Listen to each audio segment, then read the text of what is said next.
Alrighty, got a cool clip for you here today. We're looking at three of our modern faceted round brilliant cuts that are each cut for high optics. Alright, and the first one on the left happens to be a 126 IVS2.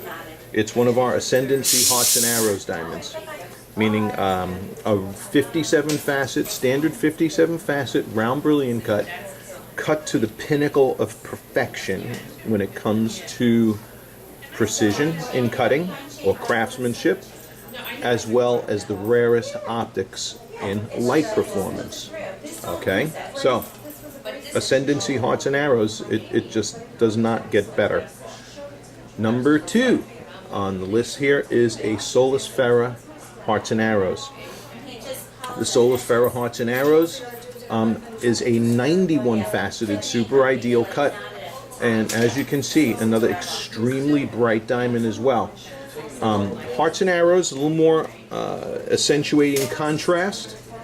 Solus Ferra, it's like a spray of light happening there, but still maintains the patterning of a traditional round, in the sense that you got the 8 mains extending from the center.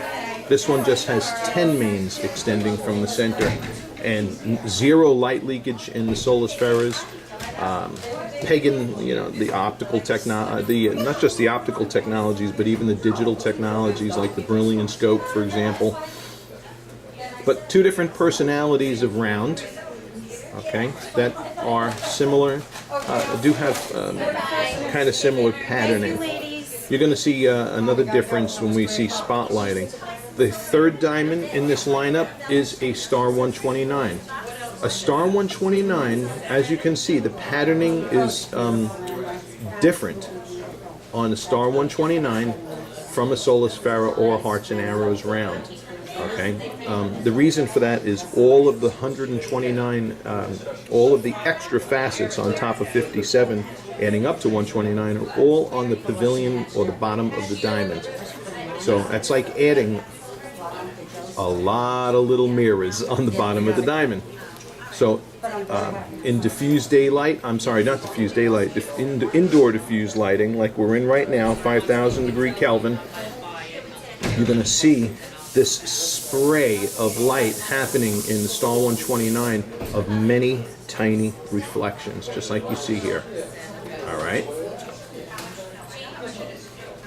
So these are your brightness and contrast patterns in each of these cuts. Okay, and they're all beautiful. Each one of them are beautiful, but each one is just all different personalities going on here of different beautiful diamonds. All right, now we're going to go into one of my spotlighting environments, the dim spotlighting. Alrighty, as we head into the dimmer spotlighting, Hearts and Arrows does tend to have the reflections of fire are going to be slightly wider. Okay, the Hearts and Arrows will have pinpoint scintillation, like you can see the smaller pinpoints of light between the large reflections of fire, like right there coming off the pavilion main. Star 129s are going to feature generally skinnier reflections of fire, but more pinpoint scintillation. All right, both are kicking though. Both are kicking beautiful.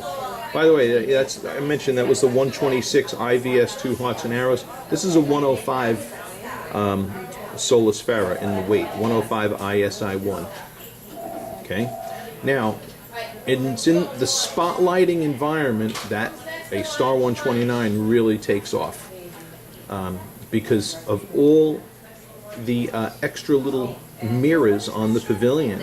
Okay, all those extra facets on the pavilion, this thing is just spraying back scintillation like a firecracker. All right, something that the Star 129 does sacrifice to attain that is the wider reflections that come off of the mains from a Hearts and Arrows round, like right there, and in the Solus Ferra. Okay, like right there where you see those skinnier reflections of fire happening. So you're not going to get the long larger reflections of fire in a Star 129, but you're going to get sparkle scintillation that's just incomparable to anything on the market, really. Okay. Admittedly, spotlighting is not the most popular lighting environment. People spend more of their time in diffused type lighting environments like office lighting or ambient lighting, ambient daylight. So I do place a heavier emphasis on what we see in the diffuse lighting, but you will be in spotlighting environments as well. And here's what you can expect to see. All right. By the way, the first one has optics that fall right in that zenith of GIA Excellent and AGS Ideal, okay, for the rarest optics in a 57 facet round.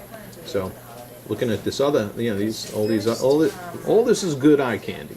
It all boils down to what your preference is. Now we're going to go into a little bit stronger spotlighting. All right, and this is exaggerated spotlighting. So you're going to see those characteristics I was just describing, perhaps in a little bit more detail now. Okay, the wider reflections of fire happening in the hearts and arrows, the bigger reflections, the skinnier reflections in the solar sphere, with a good emphasis on pinpoint scintillation as well. Okay, and then lastly, boom, the Star 129. All right, they're all honeys though. They're all great. You can't go wrong either way here. But you do got to make a choice too. And this is really focusing on modern faceted rounds cut for light performance. All right. In this video, the August Vintage, for all you guys watching on YouTube, the August Vintage round is not included here either. Right, it's not included in this video. All right. Wow, look at him. Look at that. Boink. All right, let's. Now we're going to last lighting environment, and that's going to be ambient daylight. It's a little bit cloudy out today, but it should be good enough to show us the differences. Alrighty, and here is another view to diamond brightness. And based on my descriptions before, I think it's pretty easy to see which one's which. You got the hearts and arrows on the left, and the solar sphere on the right. Okay, and here again in ambient daylight right now, it's kind of a cloudy day out behind me here up in New York. You can see the thinner, narrower reflections of bright white light coming from the solar sphere, and the slightly broader, more contrasty appearance of the hearts and arrows round. Okay? Both of these spectacular diamonds. It's in this lighting environment that a lot of people make their decisions when we're showing them here in the store and choose one way or the other. All right. And then let's bring the Star 129 into the picture now. Okay, so we've looked at the hearts and arrows and solar sphere. Now here is the hearts and arrows and the Star 129. Okay. And as you can see, two radically different appearance here in daylight. Both of these very bright stones. Lots of pop going on in either one. Different types of pop going on in either one, too. So, all right. Now we're going to put in the final comparison the Star 129 and the solar sphere. Bam. Solar sphere on the left, obviously, and Star 129 on the right. Okay.